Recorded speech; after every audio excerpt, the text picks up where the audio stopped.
as-silsilatus sahihah 1072 নম্বর হাদিসের বর্ণনা قال رسول الله صلى الله عليه وسلم من كان له ثلاث بنات فيؤويهن ويكفيهن ويرحمهن রাসূলুল্লাহ সাল্লাল্লাহু আলাইহি সাল্লাম বলেন কোন ব্যক্তির যদি তিনজন কন্যা থাকে এই তিন কন্যাকে যদি সে আশ্রয় দেয় বাবা হিসাবে তাদের জন্য যদি যথেষ্ট হয় মা টেনশনের কারণ নাই তোমাদের যা লাগবে আমাকে বলবা আমি বাবা আছি ইনশাআল্লাহ আল্লাহর রহমতে কোনো সমস্যা নাই তোমাদের কিছু বলতে সমস্যা যদি আমাকে হয় তোমার আম্মুকে বলবা তোমার আম্মু আমাকে জানাবে এইভাবে বাবা তার কন্যাগুলোকে আগলে রাখে ওয়ায়ারহামুহুন্না তাদেরকে স্নেহ মায়া মমতা দেয় স্কুল মাদ্রাসা যেখানেই ভর্তি করে কন্যাদের খুব খবর নেয় প্রায় সময় গিয়ে গিয়ে খোঁজ খবর নেয় এইভাবে কন্যাদেরকে আগলে রাখে রাসূলুল্লাহ সাল্লাল্লাহু আলাইহি সাল্লাম বলেন ওয়াজাবাত লাহুল জান্নাহ আলবাত্তাতা ওই বাবার জন্য অবধারিতভাবে জান্নাত ওয়াজিব হয়ে যায় সুবহানাল্লাহ দুইটা কথা বলছে এক অবধারিত দুই ওয়াজিব অবধারিতভাবে জান্নাত ওয়াজিব হয়ে যায় এই হাদিস বলার পর এক সাহাবী দাঁড়ায় বলে হুজুর ওয়াসিনতাইনি ইয়া রাসূলুল্লাহ হুজুর কারো যদি দুই কন্যা থাকে দুই কন্যার ফজিলত অন্য হাদিসে আছে তো এটা শোনার পর উনি কয় হুজুর কারো যদি দুই কন্যা মানে ওনার মনে হয় দুই কন্যা ছিল তো নবীজি কয় দুই কন্যা তাহা ঠিক আছে ওয়াসিনতাইনি দুই কন্যা থাকলেও তার জন্য জান্নাত অবধারিতভাবে ওয়াজিব হয়ে যায়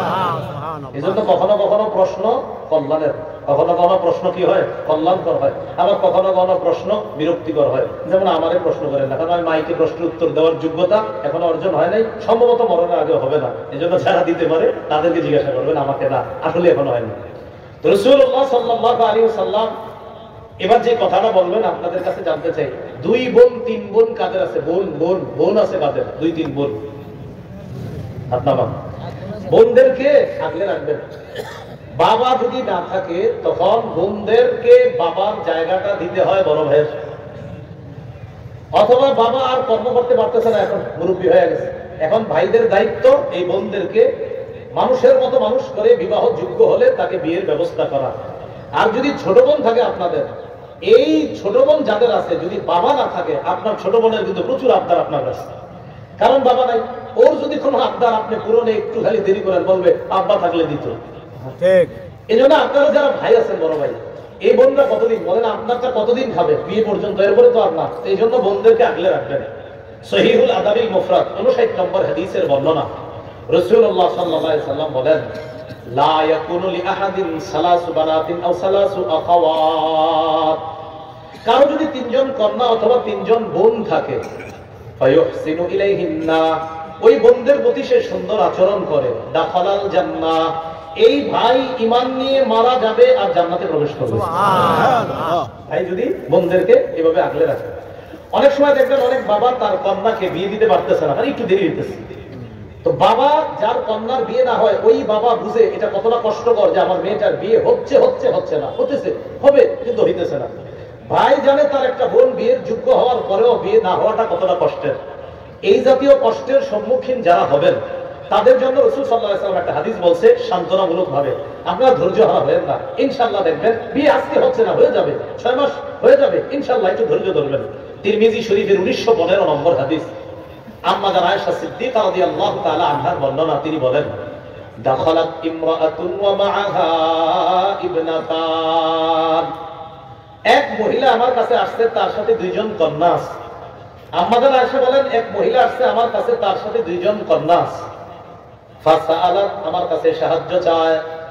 ফালাম তাজিদ ইনদি গায়রা তামরা আমার ঘরে একটা খেজুর ছাড়া আর কিছুই নাই সুবহানাল্লাহ কি ছাড়া খেজুর এখান থেকে একটু আমরা ভাবনায় চলে যাই চলেন যিনি চাইছে তার কাছে কিছু নাই যার কাছে চাইছে কি আছে যিনি চেয়েছে তার কাছে কিছু নাই তাই চেয়েছে যার কাছে চেয়েছে তার কাছে আছে কি খেজুর পৃথিবীর শ্রেষ্ঠ এবং সবচেয়ে সফল শ্রেষ্ঠ মাখলুক শ্রেষ্ঠ সফল নায়ক শ্রেষ্ঠ মানুষ শ্রেষ্ঠ নবী শ্রেষ্ঠ শাইখুল হাদিস শ্রেষ্ঠ আল্লামা শ্রেষ্ঠ মুফতি যত শ্রেষ্ঠ লাগানো যায় তার সবচেয়ে ফজিলতপূর্ণ বিবির ঘরে একটা খেজুর সুবহানাল্লাহ একটা তো বর্তমানে ফার্স্ট লেডির ঘরে কি একটা খেজুর না হাজার হাজার ক্লিনিক যিনি নেতা হয় তার স্ত্রী ফার্স্ট লেডি হয় না পৃথিবীর সবচেয়ে শ্রেষ্ঠ মহানায়ক তার স্ত্রীর ঘরে একটা খেজুর সুবহানাল্লাহ চারজন চাইছে এক ভিক্ষুক মহিলা চারজন চাইছে আম্মা জান আয়েশা সিদ্দিকা রাদিয়াল্লাহু তাআলা আনহা বলেন, ফালাম তাজিদ ইনদি গায়রা তামরা, আমার ঘরে একটা খেজুর ছাড়া আর কিছু নেই। ফাআতাইতুহা ইয়াহা, আমি একটা খেজুর তাকে দিয়ে দিলাম। সুবহানাল্লাহ। ফাশাক্কাতহা নিসফাইন, খেজুরটা দুই ভাগ করছে, করার পর ফাকাসামাতহা বাইনা ইবনাতাইহা, এই খেজুর দুই ভাগ করে তার দুই কন্যাকে দিয়ে দিছে। ফালাম তাকুল মিনহা, মা আর খেজুর থেকে খায় নাই। আম্মা জান আয়েশা সিদ্দিকা রাদিয়াল্লাহু তাআলা আনহা বলেন, আমি অবাক হয়ে গেলাম, একটা খেজুর দিলাম, দুই ভাগ করে দুই মেয়েরে দিয়ে দিছে, মা খাইলো না। ফাকামাত ওয়া খারাজাত, মহিলাটা চলে গেছে। ফাদাখালা রাসূলুল্লাহ সাল্লাল্লাহু আলাইহি ওয়াসাল্লাম, নবীজি আসছে। আসার পর আল্লাহ নবীকে আমি পূর্ণ ঘটনা শুনাইলাম। নবীজি বললেন, আয়েশা মানিতুলিয়া মিন হাযিহিল বানাত কুননা লাহু সিতরাম মিনান নার। আয়েশা, কোন অভিভাবক যদি এই কন্যাদেরকে নিয়ে বিপদে পড়ে, আজকে যেমন এই মহিলাটা দুইটা মেয়ে নিয়ে কত বিপদে আছে, সারা দুনিয়ার অভিভাবকদেরকে জানা দাও, কন্যা নিয়ে যারা পরীক্ষার সম্মুখীন হয়ে যায়, বিয়ে হয় না, এটা বড় পরীক্ষা, এই জাতীয় পরীক্ষার সম্মুখীন যারা হয়ে যায়, কুননা লাহু সিতরাম মিনান নার, ওই কন্যা বাবার জন্য জাহান্নাম থেকে প্রতিবন্ধক হয়ে যায়। সুবহানাল্লাহ।